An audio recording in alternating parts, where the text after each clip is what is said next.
د غسل د کولو طریقه دا ډیره مهمه او ضروری خبره ده. په غسل کې څو فرضونه دي او څو سنت دي او په کوم ډول غسل کیږي. پوهیږم چې زمونږ ډیری ورونو او خویندو ته د غسل د کولو طریقه نه ده زده، خو زه درته نن ښایم. د ښودلو څخه مخکې یو هیله درنه لرم، دغه ویډیو تر نورو مسلمانانو پورې شیر کړه د الله د رضا لپاره، چې زما هم ثواب وشي او ستا هم ثواب وشي. هغه انسان به هم د غسل د کولو طریقه زده کړي. په غسل کې 3 فرضونه دي. اول د خولې وینځل، دوهم د پوزې وینځل، دریم په ټول بدن اوبه اړول، یعنی د ټول بدن وینځل دي.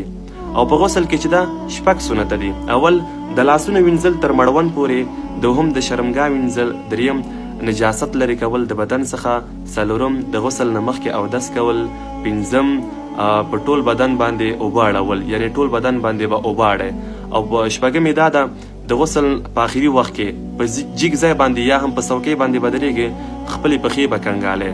د غسل ادبونه چې دي 6 ادب دي. اول په داسې ځای کې به اودس کوئ چې تاسو ونه ګوري، دوهم خپل عورت ته به نه ګوري، دریم خبرې به نه کوئ، څلورم د پښو وینځل د غسل په آخري کې، پنځم خپل ځان وچول یعنی په ځان پاک باندې، شپږم د غسل نه وروسته چې کله د غسل وکړه نبی علیه السلام باندې به درود شریف وایه. او په 4 ځایونو کې نبی علیه السلام غسل سنت ګرځولی. اول د جمعې په ورځ کې، دوهم په اخترونو کې، دریم عرفات شریف په ورځ کې، او څلورم د احرام د تړلو لپاره د میقات څخه مخکې غسل کول سنت دي. نو دا د غسل د کولو طریقه ډیره اسانه او لنډه طریقه ده.